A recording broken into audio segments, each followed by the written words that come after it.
Hello. Good evening. Hello, everyone. Yes, hi. Welcome again to Going South, a podcast about what's going on in the Western Cape. And we come just on the heels of the debate between Phil Craig and something van Heerden. Oscar van Heerden. Oscar van Heerden, a political analyst from Fort Hare University. And then of course some mugu from some small activist group from inner city Cape Town, so they could have a white, colored, and black member on the screen. And yeah, I think it went not bad for Phil Craig, don't you? Well, I mean, clearly he got, I think, most of the speaking time during the debate, and at the same time, the other people tried to say. We had more to say. I mean, you know, the guy from Khoi really didn't have much to say at all, apart from Phil hates black people, and then he changed his mind halfway through, and then changed it back towards the end. So, do you know what it reminded me of a little bit was there's a debate. There was a presidential debate in Slovenia when they had their first democratic elections after they split off from Yugoslavia, and Slavoj Žižek,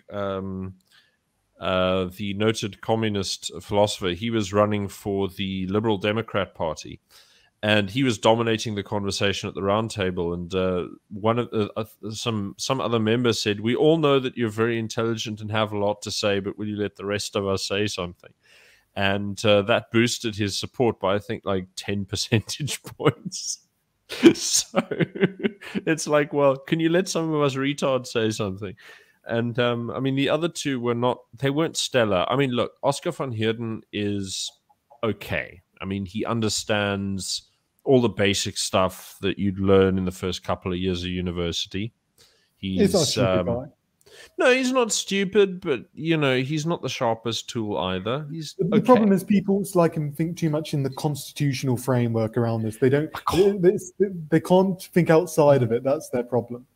Yeah, he's just like, well, you know, you can't get independence from a country because you'd have to ask permission from the country that's occupying you. It's like, well, bruh, so your point is that, you know, the British should have voted first on whether or not all of these different bits of the empire deserved independence.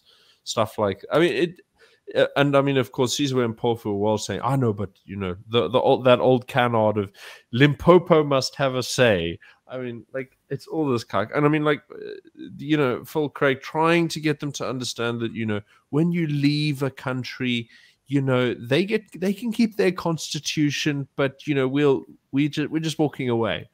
And yeah, at the end of the day, if South Africa if the Cape leaves South Africa, the South African constitution can still say the Western Cape is a part of South Africa, but it just won't mean anything. Yeah.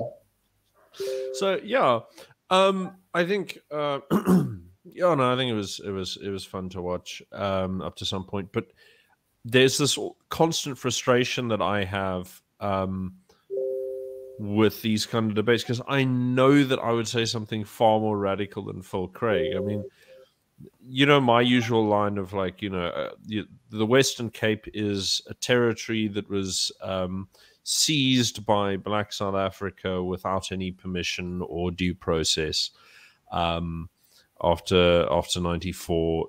You know, things like that, you know, you say them on BBC and people will start losing their SABC and people start losing their minds.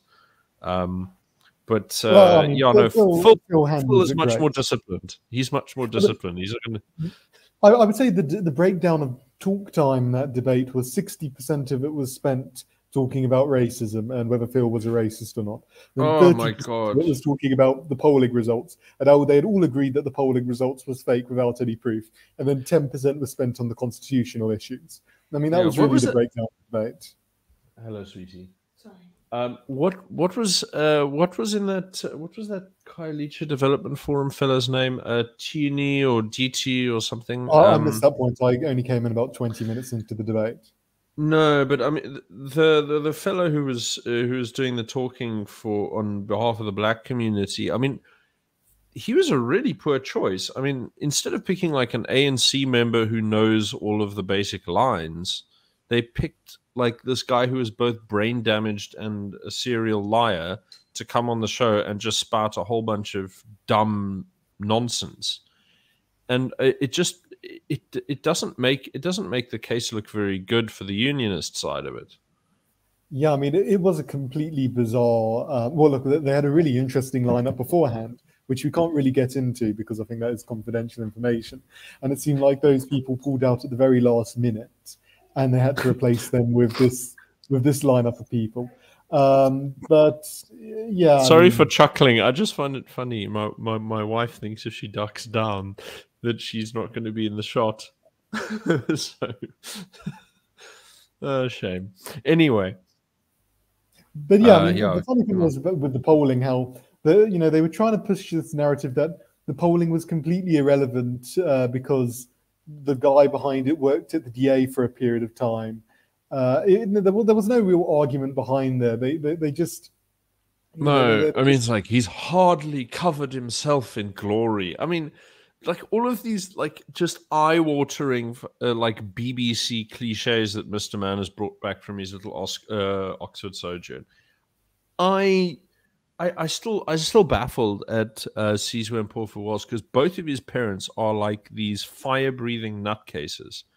But he came out being the most lukewarm bowl of oats porridge that I've ever seen. He is just devoid of emotion, devoid of any kind of creative thought, just, room temperature all the time. I mean, Phil even had them lost for words at certain points during the debate. So, I mean, when you're winning the debate against the moderator, I think the debate is going pretty well for you. The problem with Phil Craig is that he has to spend so much bloody time educating people on the basic like concepts. Like, okay, this is what federalism means. Okay, this is autonomy. Okay, this is independent. Okay, guys, do you know what a constitution is? This thing, like, it's like he has to spoon feed them. Like, it's painful to watch at times. I loved how Oscar said, white South Africans in particular just love the South African Constitution because it protects all our privileges. The other, the one which says, affirmative action is legal and it's okay to discriminate against people on the basis of their skin. You can that Constitution. Yeah. I mean, look, our Constitution is an absolute. It's one of the worst constitutions ever written. I mean, it just falls. The only good parts of it are the parts that say international law is, when there's a disagreement between legislation, then the interpretation of that legislation that is most in line with international law needs to take precedence. And Section 235, which is the right to self-determination. I mean, those are the two best parts of the Constitution if I've got to make my choice. I would say so, although, I mean, as far as constitutional design goes, that is a major weak spot. I mean, we can like it all because it plays into our hands, but that is a terrible piece of legislation.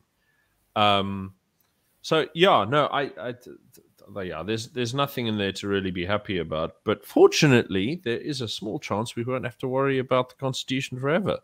We'll have our own little bundle of joy to pretend is supreme moral order soon enough.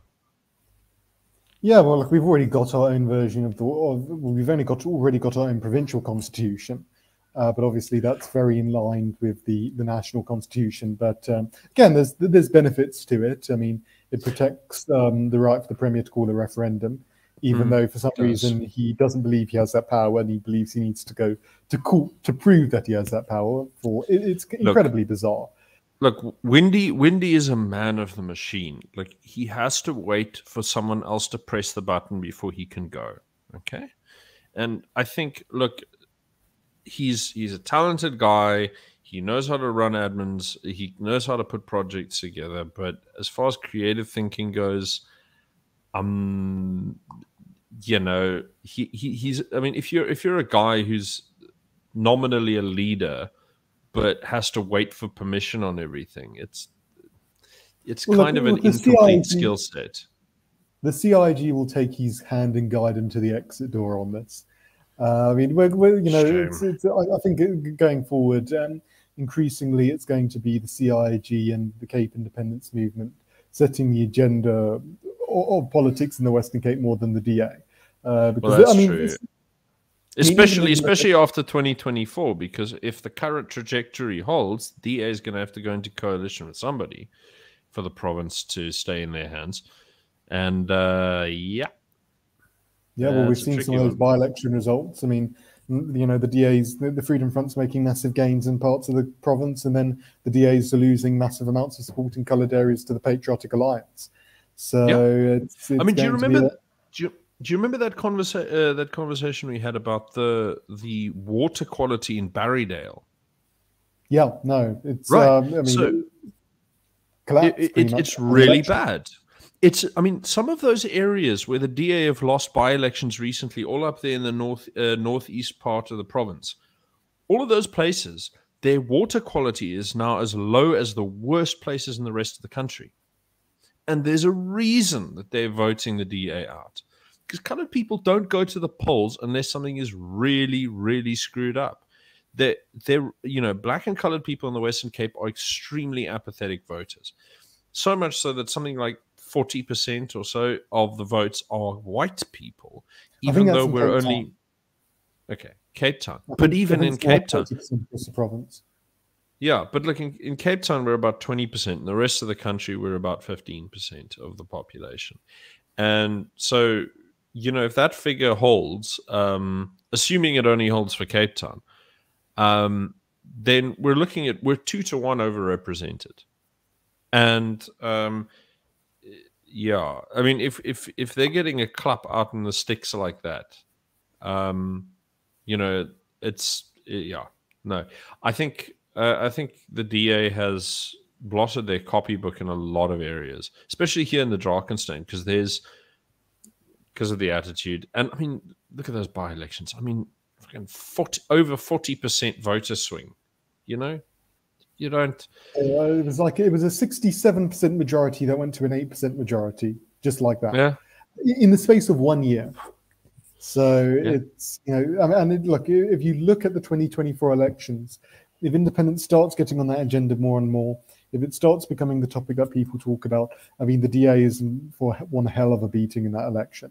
But you know, people shouldn't worry about it because you know we have a proportional representation system. It doesn't, of course, and no one's going to vote A and C. You know, yeah, no one's going to. No Cape Independent supporter says, "Oh, you know, I'm so disappointed about the DA's position on Cape Independence. I'm going to go and vote for the A and C now." I mean, no one does that. So it's just going to go over to the pro-independence parties, the Freedom Front, and you know. The Cape Independence Party, hopefully, if we see some changes in that direction. Yeah, and speaking of which, I mean, check this out. So, even those little parties, those sort of the first, should we call brown nationalist parties to arise in the Western Cape, Good and the Patriotic Alliance, they're actually facing serious defections now. So, you know, it's hard to say exactly what's going on. Okay, but because you know again, people aren't going to tell you all of the ins and outs of what's going on behind closed doors. But you know, it is what it is. Look, the PA lost their leader in Cape Town as well recently. Who I think actually 2 or 3 of their councillors out of the 4 councillors they have in Cape Town went and defected to the DA. So they had a major loss there on this. Look, there's obviously with these new parties. There's these internal rivalries going along. I think if you look at the case in George, it was a Good Party ward councillor that defected to the DA. Now, I don't know exactly the details of that particular councillor, but what I'm anticipating is that it was probably a candidate who was deselected by the Good Party and replaced with someone else, and now they're disgruntled and going over to the Good Party. I mean, we see that a lot in the DA as well. I mean, this story picks up a lot of attention. People defect the DA all the time to the smaller parties because they can't get up the career ladder in the DA. Yeah, look, I mean, this kind of floor crossing is often motivated by personal stuff, but I think there's political reasons for this too. So, look, the DA is a bit of a corporate straitjacket for most people. So, okay, they're going to look for exits. They're going to look for places with shorter ladders to the top. And in places where the DA have failed in their mandate really badly, like, again, Barrydale with their toxic water system, yeah, you're going to see a lot of people voting for these new coloured nationalist parties. However, those parties turn out to be worse at governing than anything they've experienced before. And so now, I mean, for me, what explains those 11 characters crossing over back to the DA is, well, check it out. They failed to make their paperwork. They can't do their budgets properly, and so they're losing the transfers from national government. And you know what this? Okay, sure, it's local government gets about 85% of their revenue from local rates. Sure. So it's not the end of the world. They're not going to go bankrupt. But it's a big sign. So if the national government, the Treasury is saying, listen, guys, you're wasting the money. You're giving us dodgy paperwork. We're not going to give you anything more. Everyone takes that seriously. And it's a really bad sign. And everyone will know that they're in shit. So, I mean, the most ironic part about that story about those 10 municipalities is that the Good Party put out a statement, you know, very outraged and angered by this announcement, saying it's outrageous that these 10 municipalities have failed. But then one of the municipalities on that list is one of the 2 municipalities in the Western Cape where they're in coalition running it. So, you know, they put out a statement condemning one of the 2 places where they're in government. I mean, you can't make it up with the party. Well, you know, I don't know. Maybe Brett Herron's too busy making accusations of racism against other people. I don't know. And there was a big sex scandal in Witzenberg municipality with the Good Party. What? By-election. Go on. Get it up. Yeah, let me see. Sex scandal. Oh yeah, we need more drama on this podcast or this dry local government stuff. I think it's related to Sean August. Sean August. Oh. Well, they're one of their members of parliament. Still doesn't beat Michael Beaumont having his wife snaked by Steenhuisen. That for me is the ultimate sex scandal. I mean, the Good Party. I'm getting it up here, but the Good Party was allegedly having sex parties during a by-election campaign. Oh man, maybe they're learning from the Oudtshoorn crowd. Do you see it here? Oh yeah, sorry, I forget you're not in control of things here. I'm getting all boomerish on you. So it says here, Good launches external probe into sex party scandal. The Good Party is set to appoint an external investigator to probe claims of misconduct involving sex and booze by senior party members. This comes after... No, it gets better. This comes after Weekend Argus on Sunday exclusively reported that the party's costly campaign for the Witzenberg by-election in April was marred by booze, skinny dipping, and sex parties. Bloody hell. I mean, the worst part is you're now forced to imagine the kind of people participating in this, which, I mean, a whole bunch of wrinkly old obese bags rubbing up against each other. Attractive people tend not to go into politics, you know what I mean? Like, so by the time... Yeah, it says here, Good volunteers who were part of the campaign wrote 18 detailed statements describing how member of the provincial legislature and national campaign organizer Sean August and Witsen deputy mayor Felicity Clausen, both married, spent their time sexing and partying too much instead of rallying for votes. Volunteers also described acts of fornication. So that's the fornication. Okay, well, it may have been good sex, but I doubt it was good sex. Well, they lost. They lost votes in that by-election, so their vote share went down as a result of the by-election. No surprises there. Shocking. Oh my goodness! I can guarantee you that did not happen in the Cape Agulhas by-election campaign for the Freedom Front. No, I mean, it's actually funny. So I was speaking to their guys when we were standing outside the voting booth, you know, doing our whole thing. And the second I started bringing up Cape independence for those guys, like, they were really responsive, like and it's like young colored youths who are not, you know, people go to good in the PA because there's no other home for them.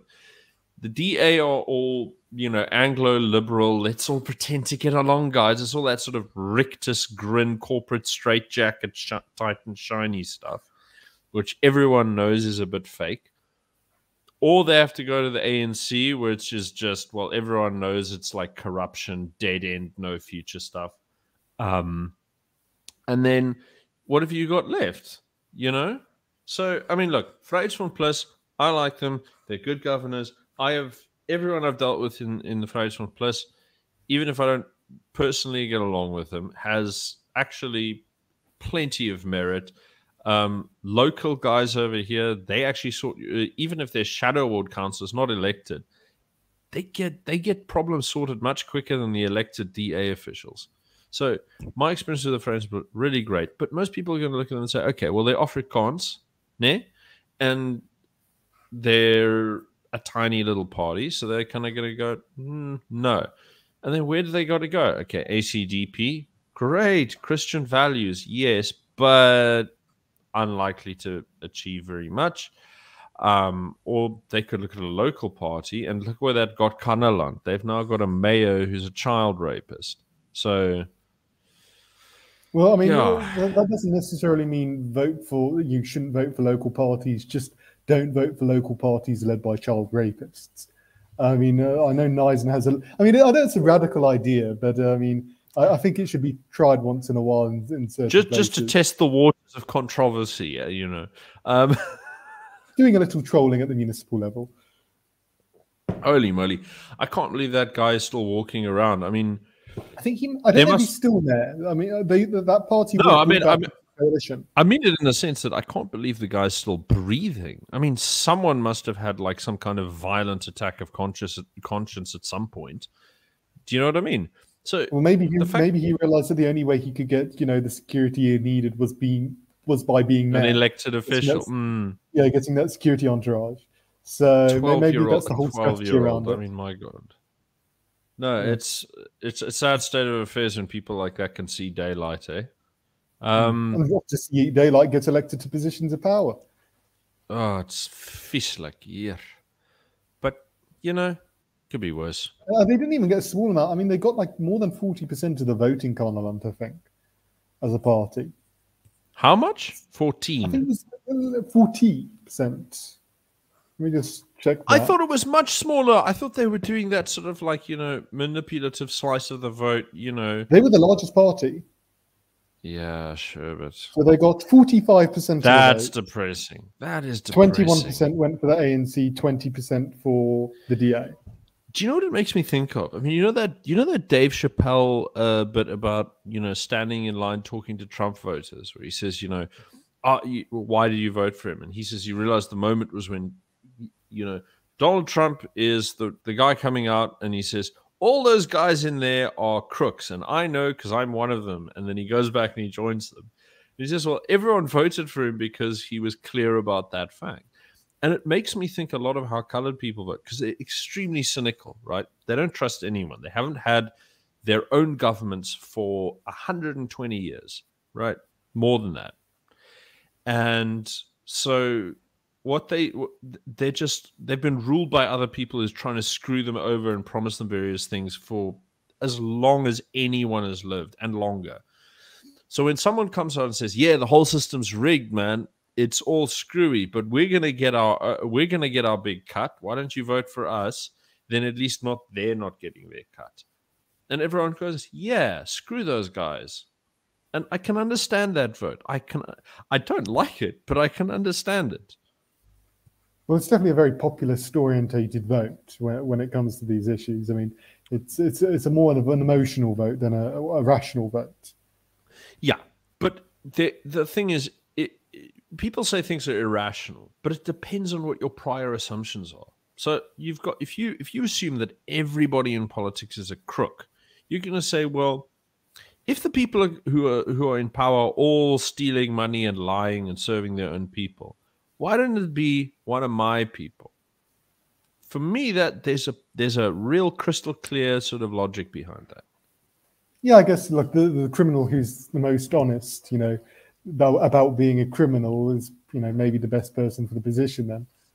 Yeah, and besides, I mean, like Gate McKenzie gives them some kind of plausible deniability. So, that allows them to say, Papa, if you're questioned about it, you'll say, yes, but he's reformed. He's reformed. Which is why, if he does an about face, you're watching that. What was that interview you did recently with like where he says, "Oh no, I've reconsidered the DA as a coalition partner." Then he plays all innocent. I didn't know. I believed the ANC when they. Come on, guy. I mean, like. Yeah, I mean, for me as well, the really revealing moment I found was that during the by-election, the fancy cars that were rocking up outside the Patriotic Alliance gazebo, outside the church hall, that was a with bit no of a license suspicious... plates. Some of them without license plates, and then when I took a picture of one of them, they started shouting, calling head office, I think, to report that someone had taken a picture of their car. It's just. Yeah. Raises but anyway, a lot of questions. We have a few items of actual news to get through before we can get back to aimless rambling. So, I would like to share a few of these guys before we get on. So, this is the stuff that was on the thumbnail. So, this is actually a really big story. So there's a whole bunch of different areas where, you've got these plakkerskampe where people pitch up and decide they want to live in Cape Town, low transport costs, closer to place of work, whatever. So they steal a bit of land. Now, the photo they've used is not typical. A lot of these are actually sort of these planned areas where someone will go in, plant down stakes, put on a grid, and there'll be some kind of gang that will control rent in the area and so on. So it's not all this kind of like, homeless tents and so on. It's often, very planned out, formal, high quality operations for stealing land. So the city got together an eviction order, and then out of the blue, this group called the Social Economic Rights Institute, or SERI, got together and they managed to get the cooperation of almost every single area where there were evictions planned, and they filed for they filed for a stay of eviction at the last possible minute. And I mean, our courts are clogged to the gills. So what we get is a situation where this is going to be kicked down the line very far. And the longer people stay in a place, the longer and more likely they're going to be given the right to occupy that land, because, our squatters' rights are extremely, extremely generous in this country. And so I'd never heard of this group. Look, I've heard of Ndifuna Okwazi, I've heard of Reclaim the City, both of them funded by the Open Society Foundation. And I then, of course, what I did is I went and looked them up, and what would you know? They're also funded by the Open Society Foundation. So, I mean, look at this here. It's like a big list of the usual suspects. Let's see if I can zoom in. So, Open Society, okay, cool. And then Cameron Schreier comes up with Ford Foundation. Okay, Open Society appears twice. I mean, Wraith Foundation again. So, okay, Solidarity, usual socialist stuff. Ford Not Foundation. Solidarity Trade Union. No. This is like international socialist stuff. Now, it's very interesting because if you go to their website, right, and you look at their if you look at the section they go on, like methodology, research, all that kind of stuff, the papers that they write are all about like how stealing land is like an innovative, and it's like, these people are geniuses, like figuring out peaceful and innovative ways to like get housing for indigent people. But I mean, it's armed gangs staking claims and extorting money from people from outside of town. And expropriating public spaces, like town squares, things like that. I mean, or in the case of Quasi, literally hijacking buildings that are earmarked for housing for people who've been on the waiting list for like 30 years. So what I just don't get is how, I mean, look, actually, I understand exactly the game these people are playing. They're not motivated by trying to get any good done.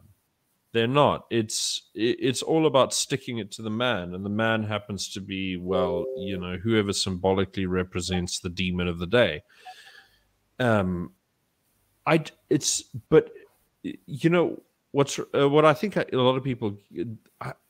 So I came across, and I've struggled to find it again. But if I give myself enough time, I'll come across it. There was and this is from like one of these sort of green activist types. Very left wing. There was a website that was going on about a certain kind of international strategy for stealing land in South and Central America. Soros and a number of other people. And so what they were doing is they were doing similar kinds of land seizures using left-wing acts to racketeering. Rob, I think your mic is just in and out.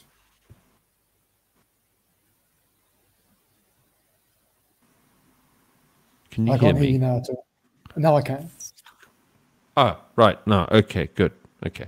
Sorry, guys. I have to replace the cable for my microphone soon. It's gone to pot. But no, essentially what happens is you have these big international guys, and racketeering works very simple. So you send these people in, they hijack a building, they hijack some land, and once the owners are forced, due to the extraordinary high cost of the land and so on, to vacate it, then you get the eviction. You get the eviction orders later to develop the land for whatever you want, and you place your sort of long-term investment bets on that cycle. So the ANC has been very good at this in, for example, Nelson Mandela Bay. I mean, they've done this a few times where they send people to occupy land in and around various high-rise buildings or desirable properties. And once the owner has been pressured to let go of their property, then they send people, whether legal or illegal, to clear all of the settlers out. And once the settlers are cleared out, they've got this nice title deed in their pocket. So that's one angle. However, I suspect that what happens is that you've got a certain class of aimless far-left lunatics who realize that the Open Society Foundation will fund anything that looks vaguely radical, and they just make hay with it. And they're not interested in the grand sort of impact that they have in society. They're interested in being able to... It's like that... You ever hear that sort of like... a cheesy story that you'll hear hippies talking about, like, there's a lady on the beach and she's throwing starfish back into the ocean, right? And then it's this, but you're not changing anything by doing that, but it made a difference to that starfish. Yeah, except now imagine that every starfish that you're throwing back into the ocean exuded radioactive chemicals. That's kind of what you're doing. It definitely made a difference to that starfish, but you're poisoning the bloody ocean. That's kind of what's happening here. And, okay, people are going to settle illegally. You just deal with it. Like, people won't do this if you actually enforce the law. And you look at kind of the problem that you have in the Eastern Cape, where you have so many people who are leaving. All the people who've got the initiative and the drive to do anything with their lives are leaving that province. Where do you think that leaves the Eastern Cape economy? It's like an evaporative cooling process. Yeah, I mean, it's like the case with all these economic migrants coming from different parts of Africa and the Middle East to Europe. I mean, there's always that argument, well, we've got to allow these people to come to Europe to, rich society, they're individuals, they should be able to make something of their lives in the West. But then, if you're depriving these countries of, their skills and their talented people, I mean, are they ever going to actually progress and develop? Because you're taking their best and brightest. Yeah, I mean, look, they're big fish in the pond they came from. They're little fish when they arrive in Europe. And I mean, you look at on balance what this does to any economy. The NHS is a great example in the UK. So the NHS, you hear a lot of propaganda. People say, "Oh, well, we need these foreign doctors, and we need all of these engineers and doctors." Blah blah blah.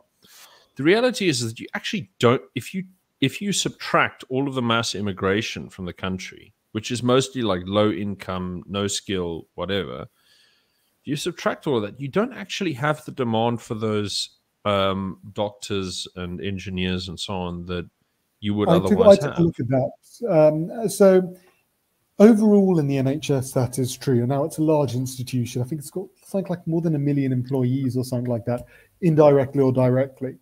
And I think something like 12 or 15% are foreign born, and about 13% of the UK is foreign born. So clearly that's true. However, it's not an homogenous workforce in the professions that they do.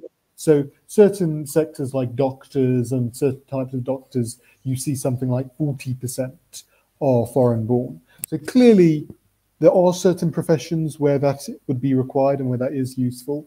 But, I don't think most people who are skeptics of mass immigration to the UK would necessarily be opposed for some of these high professionalized people taking those positions. But clearly you don't need mass immigration to supply the NHS. My simple argument against like high-skilled immigration, for example, is the same one that I would have if I was a black African talking about white settlers. So yeah, sure, you could make an economic argument about why white settlement increases the baseload economic value for the average native. But the reality is that you're giving away all of your autonomy to an alien race who does not take you. When it comes to the UK, I think, look, there is the ability of people to integrate into society there if the rate of immigration is quite low. So, if you're talking about, immigration in the tens of thousands of each year, at the moment, I think they get granted more than 1 million visas last year to the UK.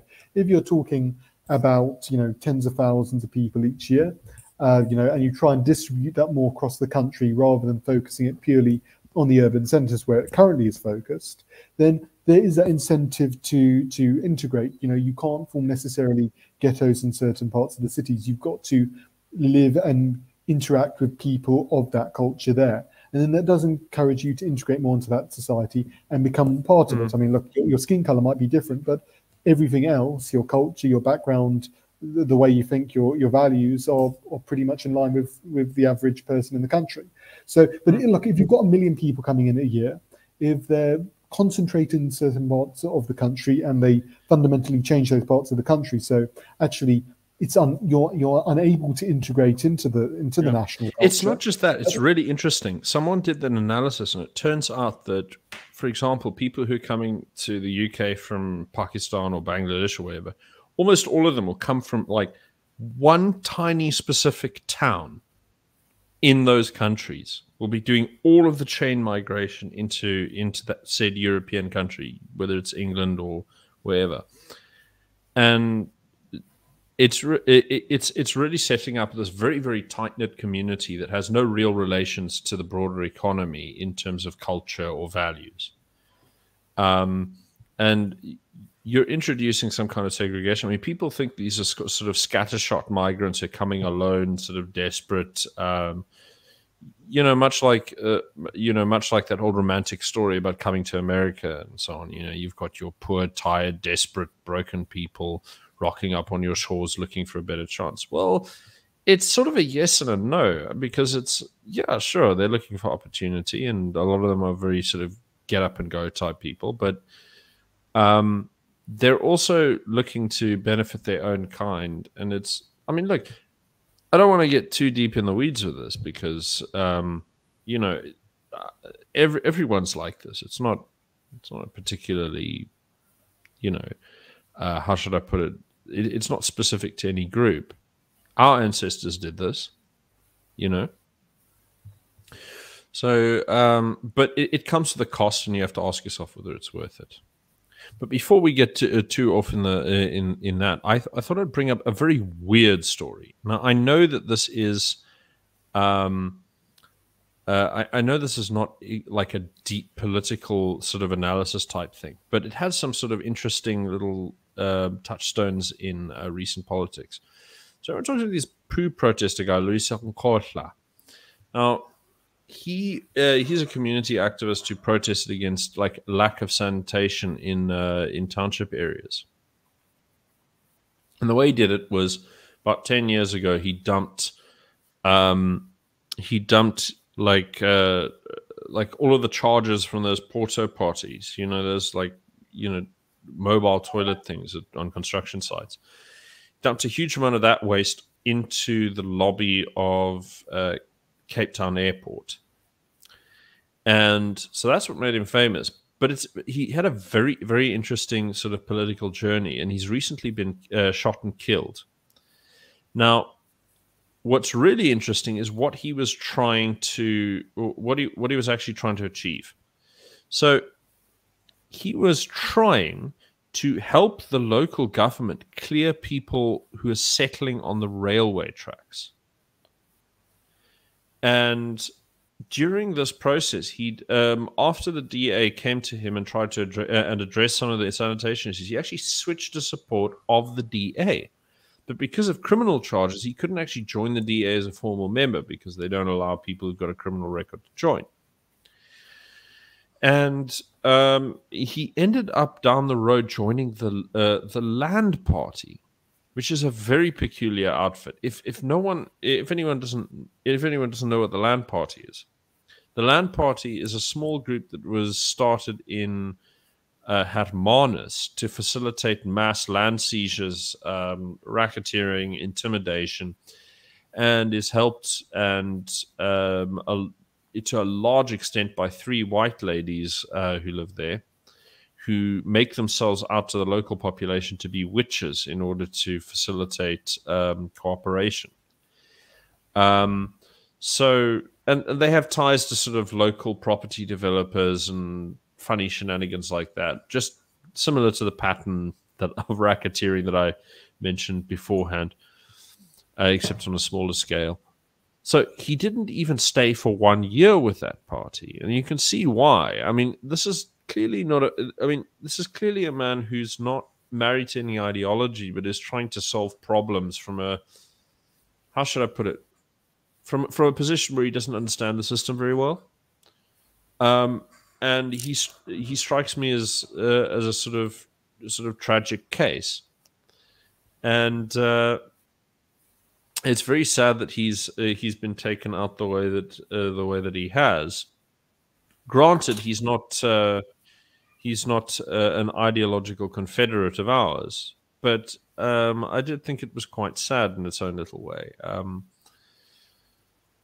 Yeah, I mean, the interesting thing about this is that his protest inspired what's his name, Tulani Matlele, who did a copycat protest at UCT on the statue of Cecil Rhodes, which started the whole Rhodes Must Fall thing. That's where that idea came from. It's copying this fella. So I do remember seeing an old it was a news report where there was this group protesting outside the provincial parliament, and they were going to dump poo or their own excrement on the steps of the provincial parliament, and the police confiscated it before it happened. And then people started complaining. They say they've got this one person who said, "Why are they confiscating it? Where are they taking it? We want to know. It's our stuff. We created it." But it was just the most bizarre thing I've ever seen. I think there is a point there. There is a point there. So now, traditionally, and this is an interesting thing because it's actually cross-cultural. You'll find it in European witchcraft as well. So the interesting thing is that a lot of witchcraft depends on someone's trace. So you take someone's hair, anything that's sort of from their body or something they've used. it's interesting that this comes from a pre-modern place, and yet it has a similar logic to like DNA stuff. I find that very interesting. But anyway, essentially, just going back to the point. Oh yeah, no, I was just going to say witches sort of supposedly use your trace, and there's a whole bunch of little rituals you do to cancel your trace. Like if you use a tea bag, you tear it open. If you pee somewhere, you spit on the spot that you've peed. Things like this. So them having their shit confiscated by the police, I kind of suspect that some of them might have felt sort of, if not in a sort of direct sense, at least at an emotional level, this is spooky. Like they can't take our, Anyway, you were saying, Rob, your signal's quite poor. I don't know if it's just me or if it's you. Shit. Okay, hold on. Is it better now? Hello? Have I frozen or has Rob? Shit. Hello? Can you hear me? Fuck. Hold on. Audio. Okay, I don't know why. Maybe I should just leave and join again. No. Hold on. Bugger. So I don't know if anyone can hear me. Please. Oh, my signal is fine. I thought because I have a dodgy microphone signal, so I assumed that it was my fault. Anyway, so the problem with this week is that I found far too many interesting stories to be getting on with. So I'm going to share just as few of them as I possibly can get away with. But okay, well, we've mentioned we've mentioned the what's it called? The local municipalities that are having their grants cut. There's another little story that came out today where the government's freezing the grants to the Western Cape province. Now, you may have come across this. It'll say something like 90% of grants have been cut, blah, blah, blah. Not quite accurate. The DA are going for the most inflammatory thing. What's really happening is that there's 22 different sections, sort of categories of grants that are issued. And what the government's done is they've frozen them, like in nominal terms. So they've frozen the 20 of the 22 categories. And that means that they're going to effectively be less due to inflation. And so, I mean, it does mean something because provincial governments get 97% of their budget from national grants. Oh dear, there goes Robert King, unfortunately. And what this means is that the government's going to be under a bit more strain recently. But I think the DA have been sort of trumpeting this a bit too much, saying 90% of grants have been cut. It's not. It doesn't really work like that. But we do have one sort of story over here, aside from the police murdering a Stellenbosch farmer, which I think we don't have time to go into. There is this. Oh, balls. Here we go. So now we've covered in previous episodes, there's an ongoing issue with the Department of Human Settlements. That's what they call it. So this is housing, development, so on. Now, the Western Cape has had this fella, Malusi Boy, who's in charge of human settlements for Cape Town for a number of years. I think it's 5 years now or something. And what he did is he went into business with a 28s gang and took, or at least it appears to be that he was taking regular cash bribes in amounts of 20 and 100,000 rand in briefcases. And he was using members of his own municipal office to have these monies delivered. Now, Ralph Stanfield, the head of the 28s gang, his wife was put in charge of something called Glowmix. Now, this was brought to the attention of the DA 4 years ago. So it's been on their radar for years, and they've done absolutely sweet Fanny Adams about it. The police went after them only in the last couple of months, raided Malusi Boy's office. Then the DA fires him, and now we have an open investigation into, oh my goodness, we've had contact with gangsters in our contracts. Oh my goodness.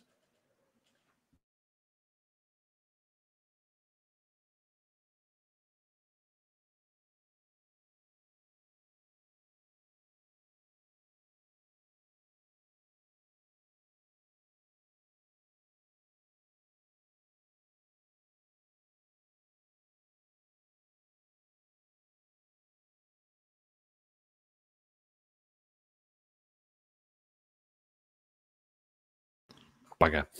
The gang structures over here, I apologize for that break in the sound. The gang structures over here are like over 100 years old. So you got the 26, 27, 28. Sorry, guys, about the sound there.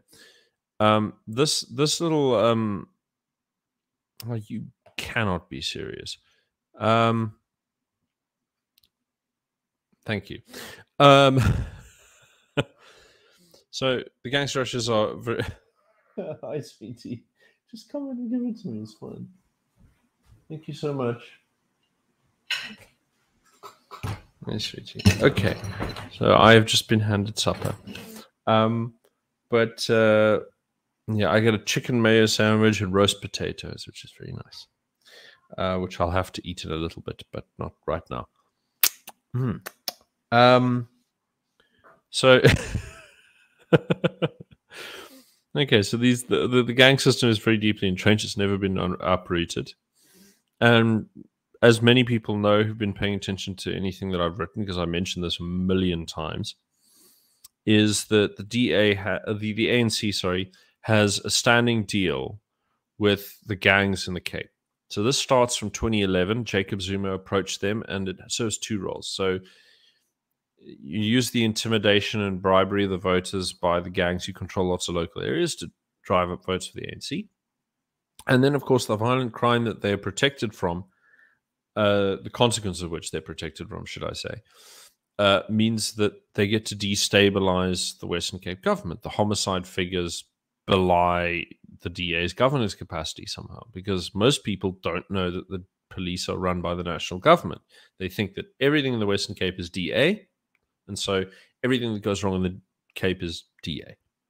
So this simple arrangement where you've got the national government in collusion with the gangs, that's a standing problem. For them to get involved with the DA is deadly, because if they get intertwined, then it's curtains, because you'll never get rid of it. So it's good to see the DA is doing something about it, yes, but I think it says something that they've turned a blind eye for it for a number of years now. Because, well, I mean, do I really need to explain that? I mean, doing deals with deadly criminal gangs, it's unacceptable. But, you know, better late than never.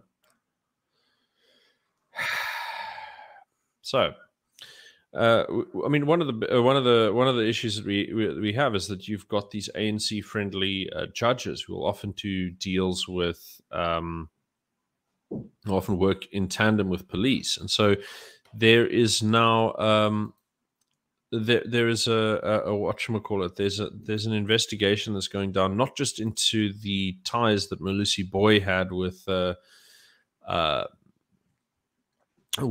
you know, gang connected property developers, but also with the police's sort of involvement with the gangs. Now that is now coming literally 12 years after it became a problem. And Sam Soul wrote the expose on this in 2015. So the DA's internal sort of intelligence and their connections with the police should have flagged this, you know, earlier, but they should have picked this up in 2015. The fact that it hasn't been picked up is absolutely extraordinary, because there was there was actually a fair amount of news coverage of this when his investigation came out. For those who don't know Sam Soll might be one of the last serious old school journalists in the country.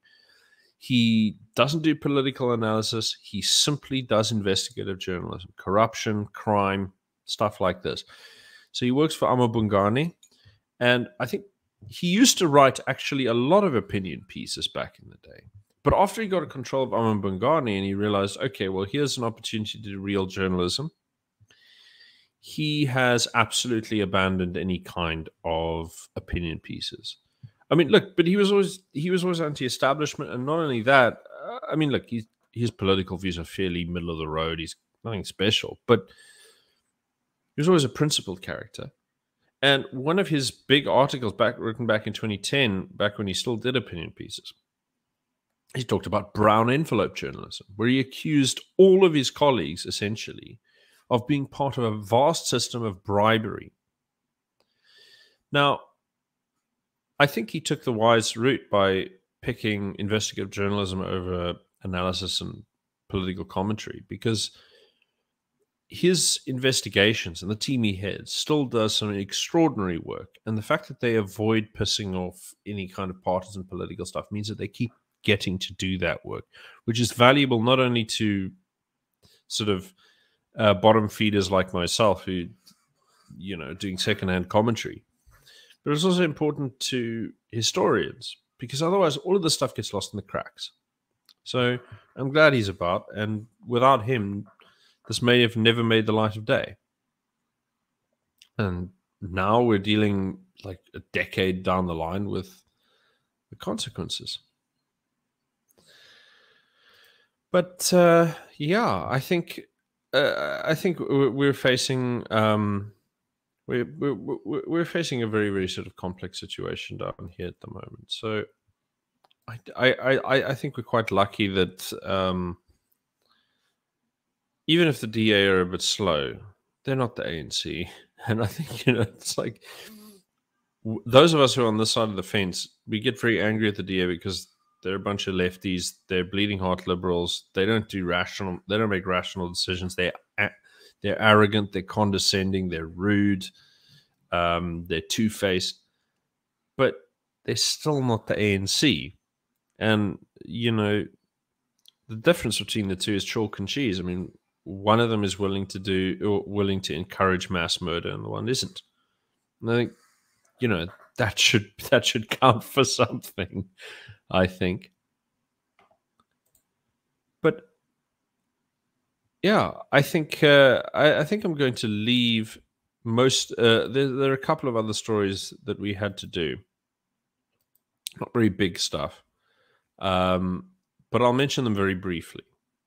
So, in Stellenbosch, there was a policeman that was recently arrested in connection to murders of a farmer in Stellenbosch. Now, those of us who follow AfriForum, and I've worked for AfriForum before, we know that farm killings are a really sort of major issue in this country. Generally speaking, it's not policemen who are involved. There's been circumstantial evidence that the police are involved at a local level, but generally speaking, it's not policemen who go up to farmers and execute them.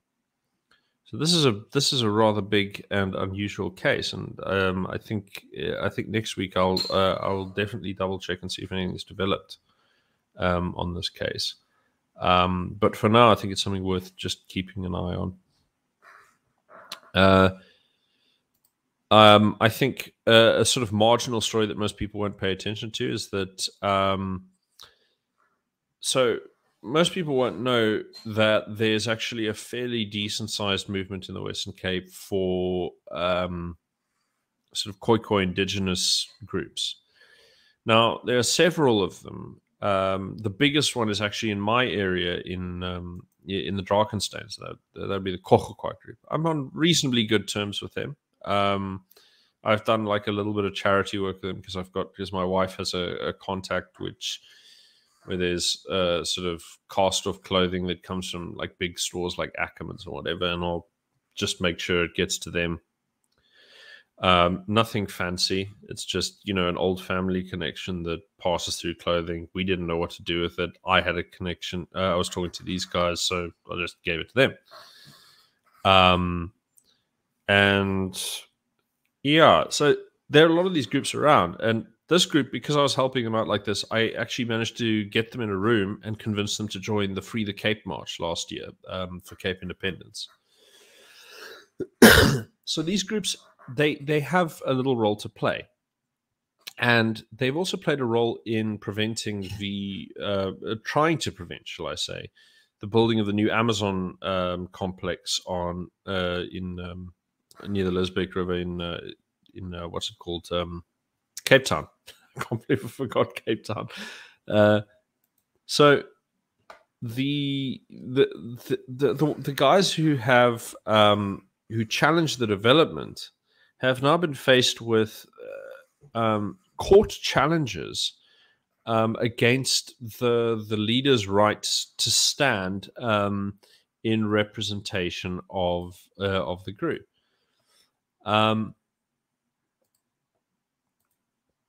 So there's a fella called Tariq Jenkins. What did I do with that thing? Oh well. Anyway, so Tariq Jenkins, he's a member not only of the Khoi but also the Khoi Indigenous Traditional Council. Now that council, it includes all of the little groups. So Kohokwa, Khoi, all of those guys. And so he's on top of the pile, and so this legal challenge is actually really bad for him. Yeah, so I think it's worth following just to see how it goes down. And it's kind of suspicious because, for obvious reasons, there was another group that got behind the development. And so that's kind of where this challenge is coming from, is mainly the Amazon deal. And the Amazon deal comes out of a regional trade deal that Alan Windy organized with all of the FANG companies, Facebook, Amazon, Google, and so on. And what we get in return is a faster internet connection between Cape Town and New York. There's a big undersea cable that was laid. And in exchange, there was some cooperation, in terms of building. There's an article on my Substack. That's Marobane, Marhobane. And the title of the article is Between the Great Satan and the Deep Blue Sea. And it sort of outlines all the different angles of this trade deal. So one of them is this headquarters development for Amazon, which is opposed by traditional leaders for this result. So this story keeps developing in drips and drabs. What has happened is that Amazon's managed to exploit the character of property developments in the Cape, which is that, generally speaking, property developers will violate the procedure. So you're supposed to only develop after a certain point. There's consultation and so on.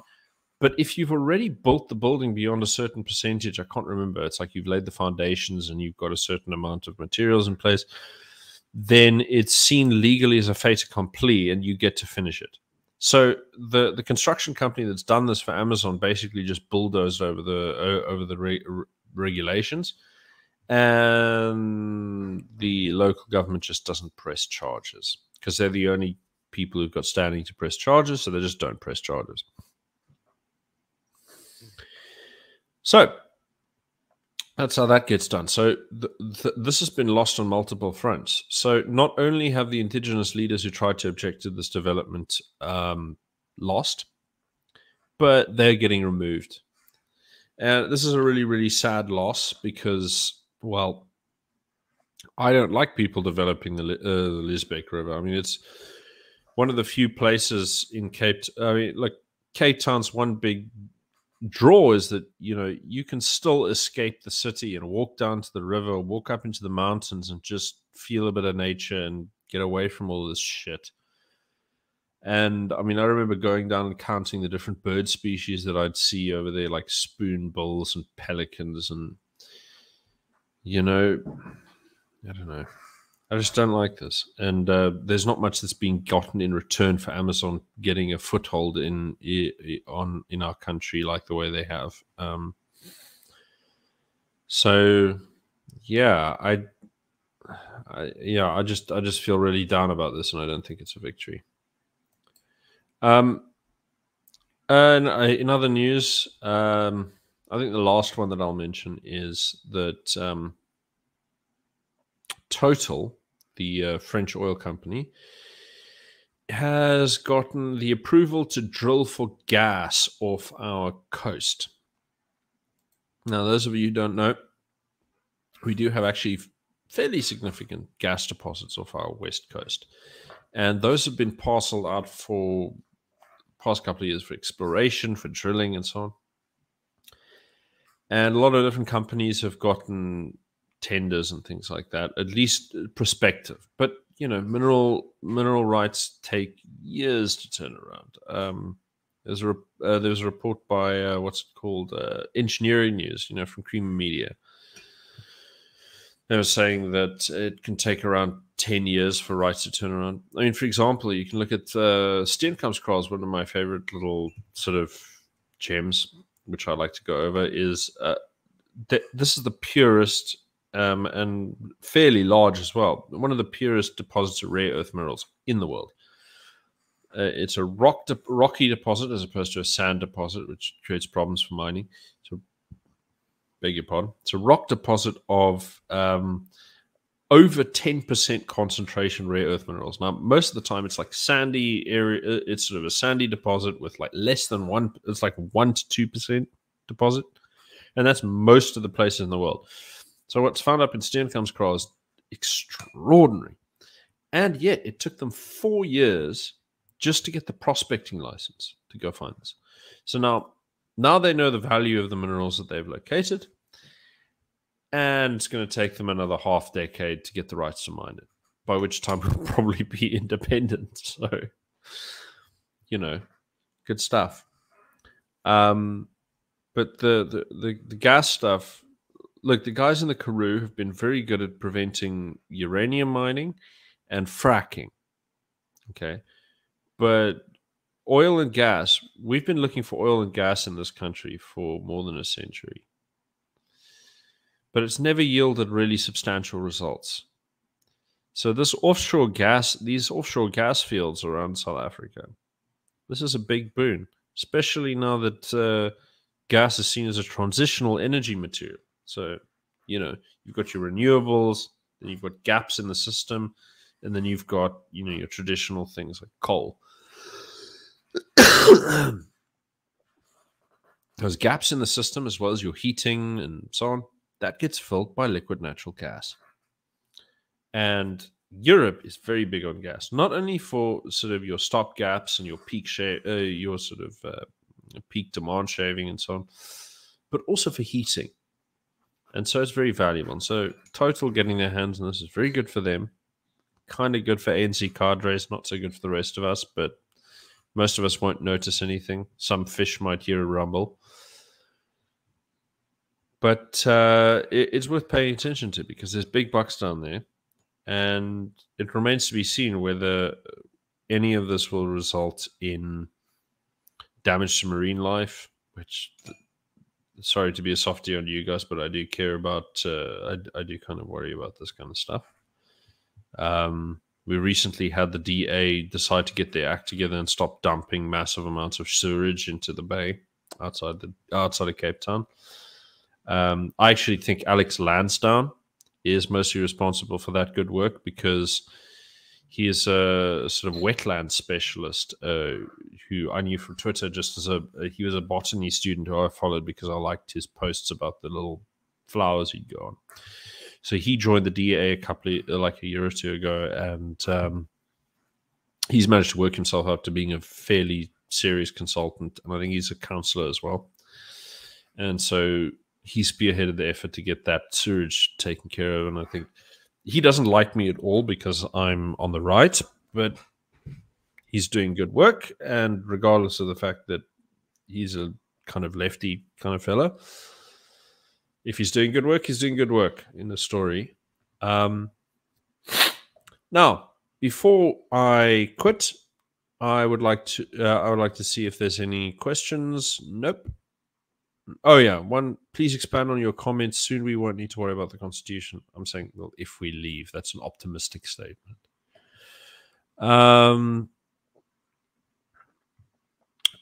Comments. Why are all these NGOs from other countries? Says 1 of 44. Because that's where all the money is. That's where all the money is. So yeah, there's a lot of young people looking for stuff to do. There's a lot of money to be shunted around. People looking for places to put it. NGOs are also a good thing to have in a country if you want to influence them, because a lot of the large-scale NGOs that sort of form the core of the Transatlantic Alliance, Ford, Carnegie, Rockefeller, Open Society, those guys, they play a very, very pivotal role in agenda setting at a global level.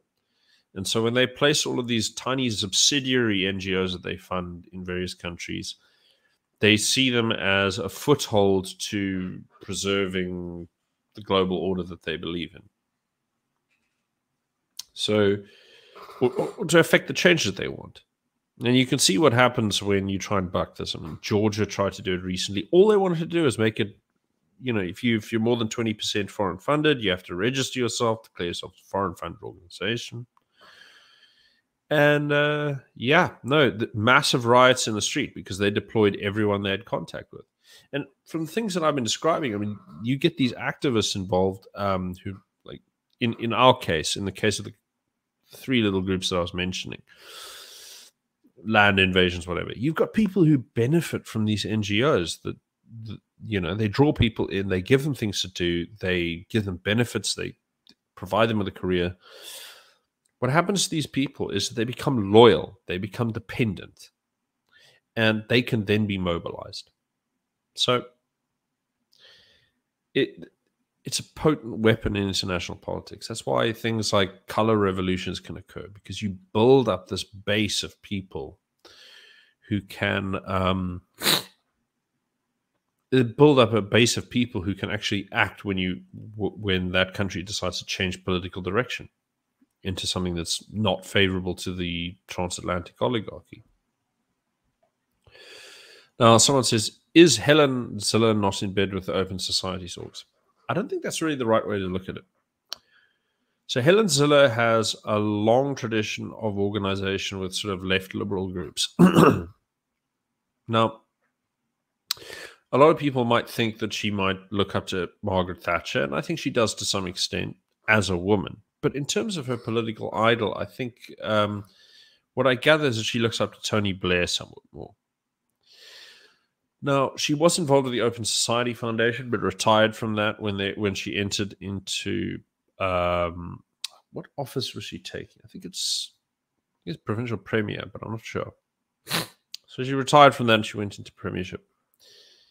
Thing is, she maintains good contacts with the Oppenheimer family, who donate a huge amount of money to the DA. She maintains good relations with the Open Society Foundation, who've been operating in this country since, I think, the 70s. And so, my throat's giving up. Beer. So I think what it is that she lives in a world where she's got all of these contacts, various organizations, Black Sash, IRR, AfriForum, left and right. And she's sort of the gatekeeper for funding for the DA to a great extent. And without her, it's a little bit more difficult. There aren't people, I don't see a lot of other people in the party who've got the ability to build a rapport now with the Oppenheimer family or something. It's, And so she sort of keeps the balance between all these people and uses it to advance the agenda of her party as she sees it, and the agenda of the nation as she sees it. I don't think she's really taking orders from anyone exactly. She doesn't strike me as that kind of person. And when I noticed a few things recently, like the way that she's been reacting to the vaccine stuff,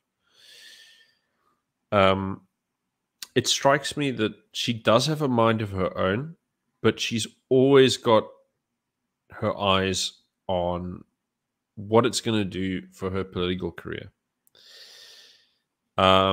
Naturally, I mean, you have to. So I think, I wouldn't say that she's in the pocket of the Open Society Foundation. I think most of the people who were working with her, 15, 20 years ago, are no longer there. They will have moved on. They will have gotten higher positions elsewhere in the world. If she has contact with them, it's because they're influential and she needs to negotiate with these people. They're part of our political landscape.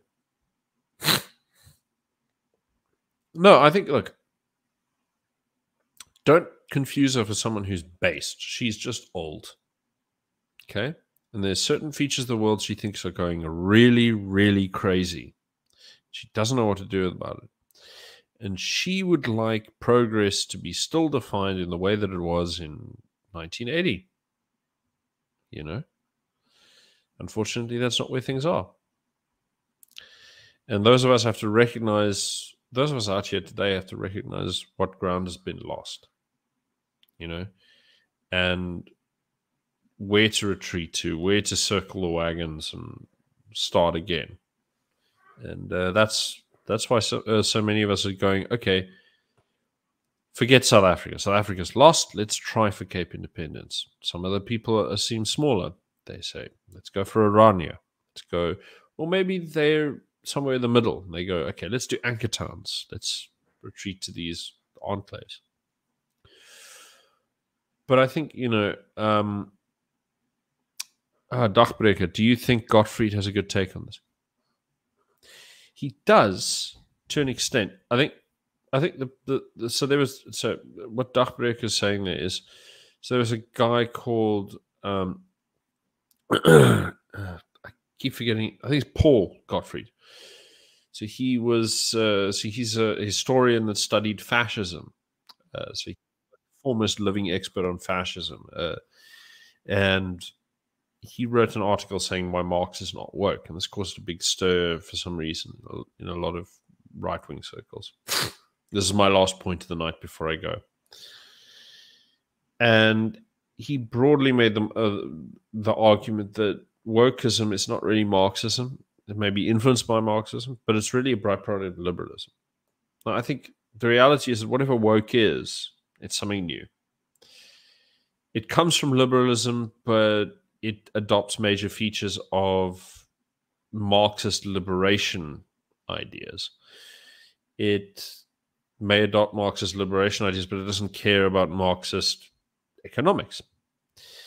And it seems to be some kind of synthesis. And the instruments in the institutions that have carried it, they're a mixture. Some of them are very high theoretical. Some of them are very low politics. Some of them are elements of the permanent, sort of corporate industrial architecture. And so it sort of satisfies a lot of different power centers in America. And it's the dominant ideology because it allows the people in charge to build a lot of stable coalitions and depress the traditional sort of voices who would have had a massive societal revolt by now if it wasn't for these divisive political positions. So I think, look, most people try and boil wokeism down to, it's Marxism. It's liberals. It's world government, blah, blah, blah.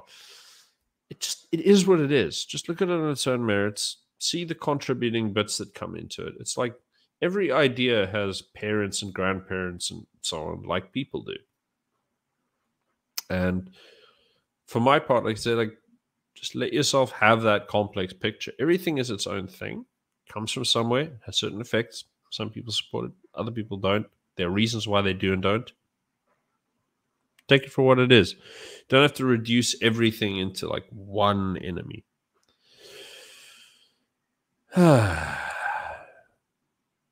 Anyway, thanks for staying out this long, and thanks for enduring Robert King's absence. Mr. Man is much King is much better at remembering details of things than I am, so it's good to have about. Sad to see him go. And well, good night, good luck, God bless.